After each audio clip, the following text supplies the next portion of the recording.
Hello student, जैसा कि आप जानते हैं हम यहाँ पढ़ रहे हैं 10th एनसीईआरटी का मैथ और हमारा अध्याय चल रहा है 7 और आज हमारी एक्सरसाइज स्टार्ट होने वाली है 7.2। तो उससे पहले हमारे चैनल को सब्सक्राइब कर लें, वीडियो को लाइक कर दें, अगर हमारी वीडियो पसंद आ रही है तो उनको शेयर कर दें।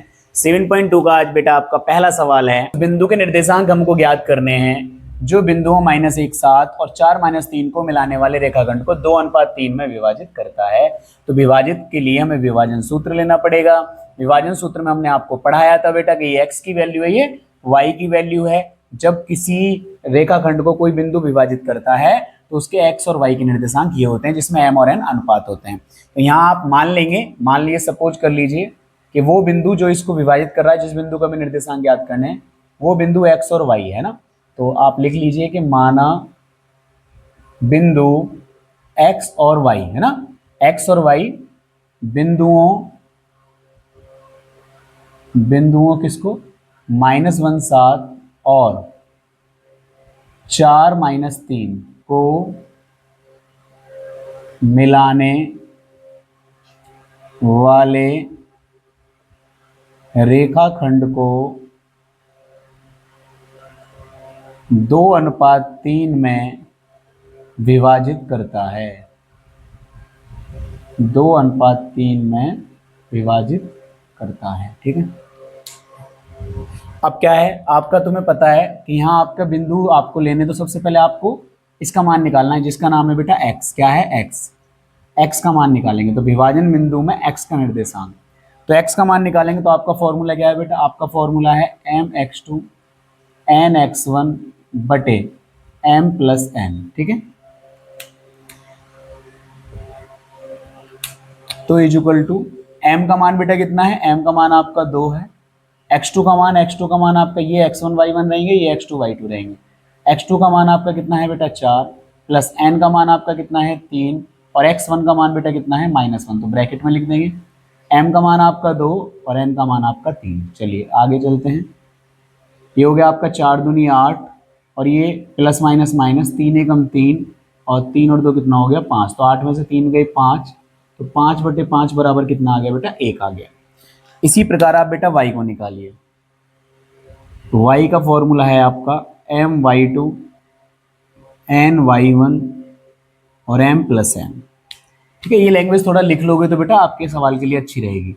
m का मान आपका 2 है, y2 का मान आपका बेटा -3 है और n का मान आपका कितना है बेटा 3, क्योंकि m और n ये हैं बेटा, है ना, ये m है और ये n है, ठीक है। और y1 का मान कितना है बेटा 7 और बटे m + n। चलिए ये माइनस प्लस माइनस 3 दूनी 6, ये प्लस हो गया 7 या 21 बटे 3 और 2 5, अब प्लस का 21 है माइनस का 6, 21 में तो 6 के कितने बचे बेटा 15/5, 5 से कट गया 3 बार, तो ये आ गया आपका 3। तो बेटा आपके विभाजन बिंदु के निर्देशांक कितने आए हैं, तो विभाजन बिंदु के निर्देशांक आपके बेटा आए हैं जो कि हैं आपके 1 और 3। क्या है बेटा 1 और 3, यही आपका आंसर हो गया। जो हमें निकालना था उसने हमसे पूछा था कि उस बिंदु के निर्देशांक ज्ञात कीजिए जो इन बिंदुओं को मिलाने वाले रेखाखंड को 2:3 में विभाजित करता है। तो हमें सब कुछ दिया है, m और n का मान भी दिया है, x1 y1 का भी दिया है, x2 y2 का भी दिया है, तो सिर्फ हमें x और y की वैल्यू निकालनी थी और विभाजन बिंदु के निर्देशांक हमारे निकल गए। बहुत से बच्चे ऐसा भी कर सकते हैं कि आप लिख सकते हैं विभाजन बिंदु के निर्देशांक और इन दोनों को इसी प्रकार लेके चल सकते हो, जैसे हल कर रहे हो नीचे की तरफ हल हो जाएगा। उससे बड़ा अगर लगे तो आप इस प्रकार भी कर सकते हो, ठीक है। मेरे पास जगह थी, मैंने साइड में कर दिया, आप नीचे की तरफ भी कर सकते हो। तो इस तरीके से बेटा आपका पहला सवाल खत्म होता है। अब चलते हैं अपने दूसरे सवाल पर। ये बेटा हमारा दूसरा सवाल, जिसमें कह रहा है कि ये दो बिंदु हैं जिनके निर्देशांक दिए गए हैं, को जोड़ने वाले रेखाखंड को समत्रिभाजित करने वाले बिंदुओं के निर्देशांक। बेटा यहाँ एक नाम आया है समत्रिभाजित, यानी हो गया समान, सम माने समान, त्रि माने 3 और विभाजित माने भाग, यानी समान 3 भागों में हमें बांटना है। कोई अनुपात नहीं दिया है, लेकिन ये तो दिया है ना कि समान 3 अनुपात है, तो उसी से ही सवाल हो जाएगा। ये 3 समान अनुपात मान लेंगे। जैसे मान के चलो कि जो हमें बिंदु दिए हैं वो तो ये वाले हैं 4 और -1, और ये आप b मान लीजिए -2 और -3। इस रेखाखंड के हमें 3 भाग करने हैं बेटा। सपोज करो कि समान करने, तो एक यहाँ कर लिया हमने यहाँ, तो ये 1 2 3, यानी 2 बिंदु लेने से इसके 3 भाग हो चुके हैं। भाई ये तो हमको दे रखे हैं उसने ए और बी, इसके 3 भाग करने हैं, तो एक 2 बिंदु लगाने से ही हमारे 3 भाग हो गए, तो हमें इन दोनों बिंदुओं के निर्देशांक ज्ञात करने हैं और तीनों के बराबर भाग हैं, तो बेटा अनुपात हो गया 1 1 1, क्योंकि जब समान होगा तो हम उसमें सब में 1 1 मान लेंगे अगर समान है, अगर अलग अलग दिया है तो कोई बात नहीं, समान हो गया तो 1 1 मान लिया। अब उसके बाद क्या है, इनका नाम रख लीजिए, इसका नाम मान लीजिए, सपोज करिए मैंने इसका नाम रख लिया बेटा, इसका नाम रख लिया सी और इसका नाम रख लिया मैंने डी, ठीक है। अब इनके निर्देशांक मान लीजिए, सपोज करो कि मैंने सी के निर्देशांक मान लिए एक्स वाई और डी के निर्देशांक मान लिए बेटा मैंने कुछ और मान लीजिए तो एम और एन, एम और एन तो बेटा इसमें फॉर्मूले में होते हैं, चलिए एक मान आते हैं ई और एफ मान लेते हैं, ठीक है, ई और एफ मान लेते हैं और इसके एक्स और वाई, चलो ए बी भी तो मान सकते हैं, छोटे वाले ए बी भी तो मान सकते हैं, छोटे वाले ए बी मान लीजिए, थोड़ा ठीक से लगेगा, ठीक है। तो इस तरीके से बेटा हमारे 2 बिंदु हमने मान लिए हैं, हम यहाँ हमारा निकल गया। सबसे पहले हम सी बिंदु के लिए लेते हैं बेटा, जब भी आप है ना किसी एक बिंदु को ले रहे हो तो दूसरे बिंदु को नहीं लोगे, जब आप सी बिंदु को लोगे तो सी बिंदु का देखिए ग्राफ कैसे बनेगा। अब आप सी बिंदु के लिए बनाइए तो सिर्फ आप सी बिंदु के लिए करिए, तो यहाँ आपने ए मान लिया, यहाँ आपने बी ले लिया और यहाँ आपने सी ले लिया। जब आपने सी लिया तो अनुपात बताइए क्या बचा, ए और सी के बीच में बेटा 1 हो गया और सी और बी के बीच में, सी और बी के बीच में 1 और 1 कितना हो गया, 2 हो गया, तो अनुपात बना 1:2। आपने इसके निर्देशांक क्या मान रखे हैं बेटा, एक्स और वाई, इसके निर्देशांक क्या है आपके 4 और -1 और बी के निर्देशांक क्या है आपके -2 और -3। अब हम इसके हिसाब से सी बिंदु के लिए विभाजन बिंदु के निर्देशांक निकालेंगे, किसके लिए, सी बिंदु के लिए, चाहो तो आप यहां लिख सकते हो सी बिंदु के लिए। चलिए अब हम सी बिंदु के लिए निकाल लेंगे, सी बिंदु के लिए हम किसका मान, x का मान निकालेंगे, तो x का फॉर्मूला हमारा होता है mx2 nx1 बटे m+n। तो क्या मान रहेगा हमारा, गौर से देखेंगे, m का मान बेटा कितना है, m का मान आपका, m का मान 1 है, ये आपका m का मान है और ये आपका n का मान है, m का मान आपका 1 है, x2 का मान आपका कितना है -2, क्योंकि b वाले x1 x2 रहेंगे, ये आपके x1 x2 और y2 और ये आपके x1 और y1 और प्लस n का मान बेटा आपका कितना है 2 और अब आपको रखना है x1 का मान, x1 का मान कितना है 4 प्लस का 4 है, ठीक है, और बटे m+n यानी 1+2, ठीक है। अब आगे सॉल्व करो तो ये हो गया आपका -2 और ये 4 दूनी कितना हो गया 8 और 1 और 2 कितना हो गया 3। अब इसको थोड़ा सा आगे सॉल्व करें तो 8 में से 2 हो गए 6, तो 6/3, तो बेटा आगे 3 दूनी 6 यानी कितना मान आया आपका 2 मान आया, ठीक है। अब निकालेंगे y का मान, किसका मान, y का मान, ये हमने निकाला x का मान, अब हम निकालेंगे y का मान। y के मान का बेटा रूल क्या लगेगा, y के मान का रूल लगेगा my2 n y1, यानी जहां x2 x1 होता है वहां y2 y1 हो जाता है। m का मान बेटा फिर से यही रहेगा 1, y2 का मान क्या है -3 प्लस n का मान कितना है आपका 2 और y1 का मान कितना है बेटा, y1 का मान है -1, दोनों माइनस के हैं, और अपॉन m+n यानी 1+2। सॉल्व करते हैं, ये आ गया आपका -3, ये -2, 2 की गुणा करेंगे तो ये आ गया आपका 3, तो बेटा आपका आया -5/3। कितना आया, -5/3। एक बार और चेक कर लेते हैं कुछ गड़बड़ तो नहीं है। m का मान 1 है और y2 का मान आपका -3 है, तो -3 की 1 में गुणा हुई तो -3 और ये आपका 2 है और इसका y1 का मान -1 है, तो ये -2 तो -5/3 आ गया। अब हम बेटा किस बिंदु के लिए निकाल रहे हैं, अब हम निकालेंगे डी बिंदु के लिए। सी बिंदु के लिए तो आ चुके हैं, सी बिंदु के लिए क्या आ गया हमारा, सी बिंदु जो है अर्थात जो हमारा सी बिंदु आया है वो आया है 2 और 5/3। अब हम निकालेंगे डी बिंदु के लिए, डी बिंदु के लिए, डी बिंदु के लिए निकालेंगे तो उसके लिए हम x निकालते हैं, उसके लिए x बराबर mx2 nx1 बटे m+n। लेकिन डी बिंदु के लिए अभी हमें पहले एक ग्राफ बना लेना है, एक चित्र बना लेना है, बना लीजिए, जैसे ये ग्राफ है ऐसे बना लीजिए, इस तरीके से बनाएंगे। यहाँ आपका ए बिंदु है, यहाँ आपका बी बिंदु है, ए के निर्देशांक 4 -1, बी के निर्देशांक -2 3 और अब की बार आपका डी जो है वो यहाँ है। अगर आपका डी यहाँ है बेटा, डी इधर है, तो अब की बार डी से ए तक कितना हो गया 2 हो गया और डी से बी तक कितना हो गया 1 हो गया। जो कि आपके m और n के मान है। ये आपका m का मान है और ये आपका n का मान है आपकी बार, ठीक है। तो x is equal to m का मान बेटा कितना है आपकी बार आपका 2, x2 का मान आपका यही रहेगा -2 प्लस n का मान आपका 1 है आपकी बार और x1 का मान आपका 4। x1 x2 नहीं चेंज हुए हैं, ठीक है। 2 + 1 तो ये आपका हो गया 2 दूनी -4, 4 एकम 4, 2 और 1 3। देखिए 4 से कट गया 4, तो यहाँ आपका आंसर कितना आ गया 0, क्योंकि 0/3 करोगे तो भी बेटा कितना आएगा 0 आएगा। अब निकालोगे आप y का मान, तो y का फॉर्मूला क्या है बेटा, y का फॉर्मूला जब हम लगाएंगे तो वो है my2 ny1 बटे m + n। m का फॉर्मूला क्या है बेटा, m का मान क्या है 2, y2 का मान आपका कितना है -3 प्लस n का मान आपका कितना 1 और x2 का मान कितना है आपको y1 का मान y1 का मान कितना है आपका -1 और बटे हो गया 2 + 1।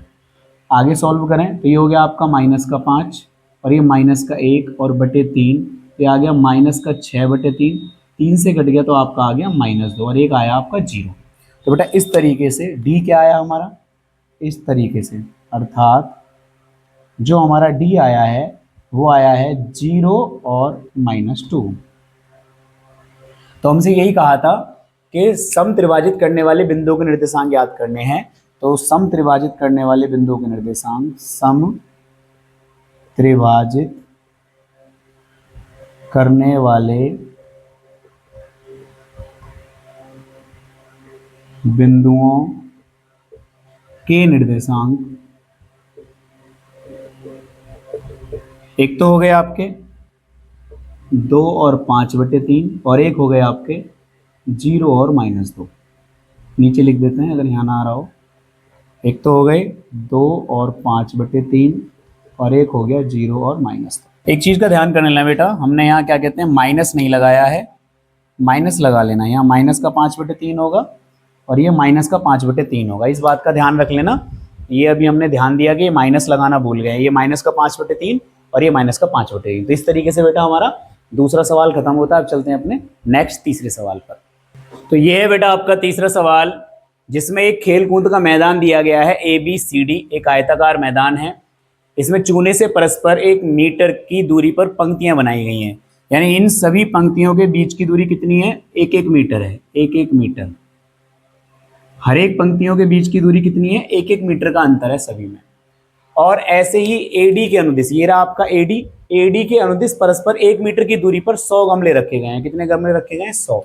यानी यहाँ गमले रखे गए हैं जो कि 100 गमले हैं। कितने गमले, 100 गमले हैं और 1-1 मीटर की दूरी पर हैं। तो टोटल दूरी कितनी हो गई, 100 मीटर हो गई। यानी हमें पता लग गया ये दूरी कितनी हो गई, 100 मीटर। अब क्या है कि निहारिका दूसरी पंक्ति में AD के 1/4, AD का निहारिका दूसरी पंक्ति में AD का 1/4, AD कितना है बेटा आपका 100 और 100 का 1/4 निकाल के देख लेंगे हम कितनी दूरी दौड़ती है और दूसरी पंक्ति में दौड़ रही है। आप ये समझ के चलो कि ये आपकी पहली पंक्ति है तो ये आपकी दूसरी पंक्ति है। इस पंक्ति में वो दौड़ रही है AD के अनुदिश और 100 के यानी AD के 1/4 के भाग के बराबर। तो निहारिका को देखते हैं पहले। निहारिका कितना दौड़ रही है, निहारिका दौड़ रही है 100 का 1/4 यानी कितने मीटर, 25 मीटर। यानी 25 गमलों तक जाएगी, 25 मीटर तक जाएगी। 25 मीटर तक जाएगी तो सपोज करो कि वो 25 आपका कहीं भी मान लीजिए, जैसे मान के चलो मैं यहाँ 25 मानता हूँ, 1-1 मीटर 25 तो नहीं मान सकता, यहाँ गैप मान लो, जैसे मान के सपोज के चलो वो यहाँ गई है ना। लेकिन आप याद रखो इसका मान आपका 25 है। कितना है, 25 है। इसका 25 है तो वो इस जगह पहुंची दूसरी वाली पंक्ति से, इस जगह पहुंच गई, ठीक है। वो यहाँ पहुंची है 25वें गमले तक। तो यहाँ आपके बिंदु के निर्देशांक कितने हो गए, अगर इसको देखा जाए तो ये एक्स अक्ष है बेटा, अक्ष के हिसाब से, और इसको देखा जाए तो ये बेटा वाई अक्ष है, ठीक है। तो एक्स अक्ष पे कितना मान है बेटा 2 और वाई अक्ष पे कितना मान है आपका 25। तो यानी यहाँ से आपके जो निहारिका ने जो झंडा गाड़ा है उस कौन सा वाला, हरा वाला झंडा, तो हरे को ग्रीन बोलते हैं, तो जी के निर्देशांक मान लो। तो हम लिख देंगे, तो जी बराबर आपका कितना हो गया बेटा 2 और 25। इस तरीके से अब आप उसके लिए निकाल लीजिए, प्रीत के लिए, प्रीत या प्रीति हो सकता है, प्रीति हो, मैंने प्रीत लिख लिया है। प्रीत जो है 8वीं पंक्ति में चल रहा है, या लड़की हो जो 1 2 3 4 5 6 7 8 3 और 3 6 और 2 8। तो प्रीत 8वीं पंक्ति में चल रहा है और वो एडी का, देखो ये पहले एडी का 1/4 भाग में था, अब ये एडी का 1/5 भाग है बेटा। तो ये प्रीत के लिए एडी का 1/5 है। तो 100, एडी कितना है बेटा आपका 100 है, याद रखना है। तो 100 का 1/5 बेटा कितना हो गया 20 मीटर हो गया। 4 से 25 बार कटेगा, 5 से 20 बार कटेगा, तो ये 20 मीटर पे जा रहा है। तो सपोज करो कि 20 मीटर आपका यहाँ कहीं है, यहाँ मान लीजिए कि यहाँ 20 मीटर है। तो ये क्या करता है, इसको मैं यहाँ से मिटा रहा हूँ, ये जो जा रहे थे, ठीक है, ये पॉइंट मिल गया हमें। 8वीं पंक्ति में दौड़ रहा है प्रीत, या लड़की है अगर प्रीत बोल लेते हैं, 8वीं पंक्ति में दौड़ रहा है, 20 तक पहुँचता है, तो ये इस जगह पहुँच गया। तो प्रीत इस जगह तक पहुँच जाती है और वो लाल झंडा गाड़ती है। कैसा झंडा गाड़ती है, लाल झंडा।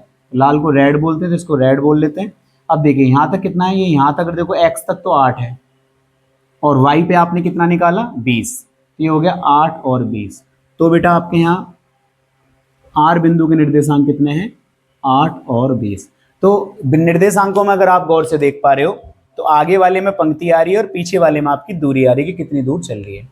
अब कह रहे हैं कि दोनों झंडों के बीच की दूरी क्या है। तो पहला सवाल है कि दोनों झंडों के बीच की दूरी क्या है। तो निकालते हैं, जी और आर के मान आ चुके हैं, तो जी और आर निकालते हैं, यही दोनों झंडों के बीच की दूरी होगी। ठीक है, तो क्या होगा जी और आर के बीच की दूरी में, आर में से जी के करेंगे तो 8 - 2 का स्क्वायर, 20 में से 25 को माइनस कीजिए का स्क्वायर, 8 में से 2 गए 6 का स्क्वायर, 20 में से 25 गए -5 का स्क्वायर। तो ये हो गया आपका 6 छंग 36, 5 पंजे 25, और 36 और 25 41, और 20 61। तो ये आपका आ गया √61 मीटर।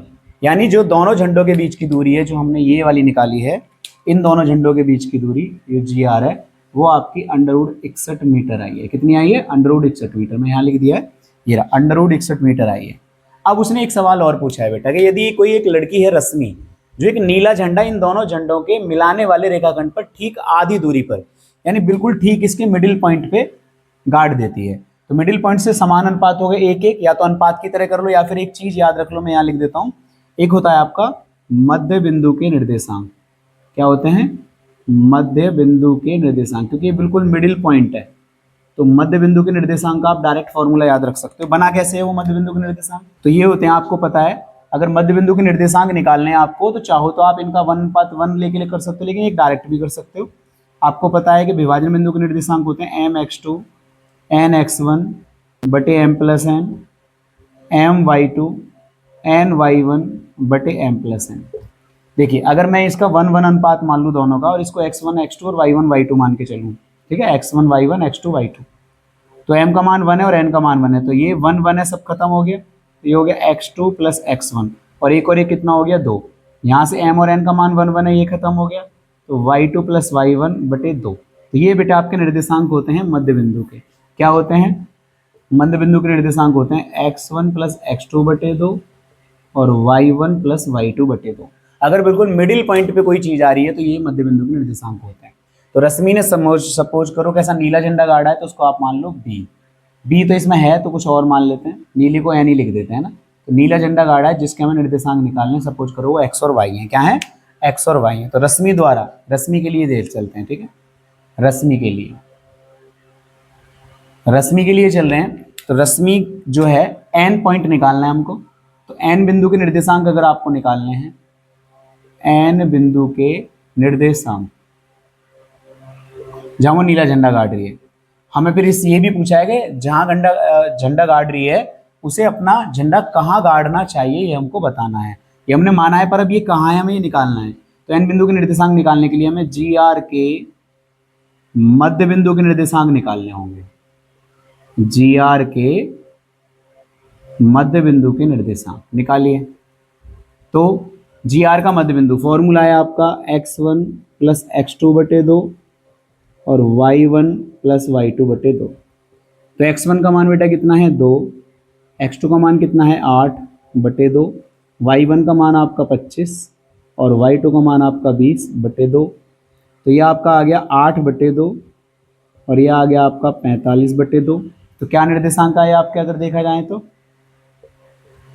8 बटे 2 का कितना आया है आपका 4, और 45 बटे 2 का कितना आया है 22.5। कितना आया है 22.5, 22.5 आ जाएगा। अब यहाँ से हमें क्या पता लग रहा है, रश्मि कहाँ झंडा गाड़ती है, रश्मि जो है चौथी पंक्ति में, क्योंकि आगे जो आएगा वो पंक्ति होगी, हमने बताया था, ठीक है। चौथी पंक्ति में, क्योंकि पंक्ति एक्स अक्ष पर है? चौथी पंक्ति में एडी के अनुदिश 22.5 मीटर की, कितना, 22.5 की दूरी पर नीला झंडा गाड़ती है, ठीक है। यानी हमें पता लग गया कि रश्मि जो है ना वो चौथी पंक्ति में दौड़ेगी, यानी वो चौथी पंक्ति में दौड़ेगी, 1 2 3 4 इस पंक्ति में दौड़ेगी, और इस पंक्ति में दौड़कर वो 22.5 मीटर, यानी ये तो हमारा थोड़ा आगे पीछे बन रहा होगा, 22.5 मीटर की दूरी पर क्या गाड़ देगी, नीला झंडा गाड़ देगी। तो यही बेटा सवाल था। लैंग्वेज बहुत सारी है लेकिन बड़ा सिंपल है कि एक निहारिका नाम की लड़की है जो दूसरी पंक्ति में चलती है और एडी के अनुदिश 1/4 भाग पर झंडा गाड़ देती है। तो एडी आपका कितना है, 100 गमले, हर गमला 1 1 मीटर की दूरी पर रखा है तो 100 मीटर हो गया। तो 100 का 1/4 25 मीटर, नहीं 25 मीटर पे गाड़ रही है, और चल कौन सी रही है, दूसरी पंक्ति में। दूसरी पंक्ति कहाँ है, एक्स अक्ष पर, और दूरी कहाँ है, वाई अक्ष पर, तो एक्स और वाई आ गया। प्रीत ऐसे 8वीं पंक्ति में चलती है और 1/5 भाग पर गाड़ देती तो वो 20 मीटर पे हो गया। तो दोनों बिंदु, दोनों झंडों के बीच की दूरी हमने निकाल ली, जी आर की दूरी आ गई। फिर उसने कहा कि कोई एक रश्मि नाम की लड़की है, वो क्या करती है, इन दोनों के ठीक बीच में झंडा गाड़ना चाहती है। तो उसके लिए हमें जी आर के क्या निकालने पड़ेंगे, मध्य बिंदु के निर्देशांक, बिल्कुल मिडिल वाले पॉइंट के। ये भी हमने विभाजन बिंदु से ही निकाले क्योंकि एम और एन के मान 1 हो जाएंगे, इसलिए यहाँ 2 हो जाएगा। हमने लिखा x1 x2 का मान रख दिया क्योंकि जी आर का मध्य बिंदु निकाला तो 4 और 22.5 आया। तो आगे वाले में हमारा क्या आ रहा था, हमेशा एक्स अक्ष पर क्या आ रही है, पंक्तियां, तो चौथी पंक्ति में दौड़ रही है, और पीछे वाले पे क्या आ रही है, दूरियां, तो वो 22.5 मीटर की दूरी पर नीला झंडा गाड़ देती है। समझ में आ गई बात। तो बेटा इस तरीके से आज हम इस वीडियो में 3 सवाल पढ़ेंगे, और वीडियो बड़ी ना हो जाए इसलिए हम नेक्स्ट सवाल आपके नेक्स्ट वीडियो में लेके आएंगे। तो हमारे चैनल को सब्सक्राइब कर लें, वीडियो को लाइक कर दें, अगर आपको वीडियोज पसंद आ रही हैं तो हमारे चैनल को शेयर कर दें, और कोई भी अगर डाउट है तो हमारे कमेंट बॉक्स में लिखें, हम किसी शॉर्ट वीडियो में आपका आंसर जरूर लेके आएंगे। मिलते हैं अगली वीडियो में चौथे सवाल के साथ। धन्यवाद।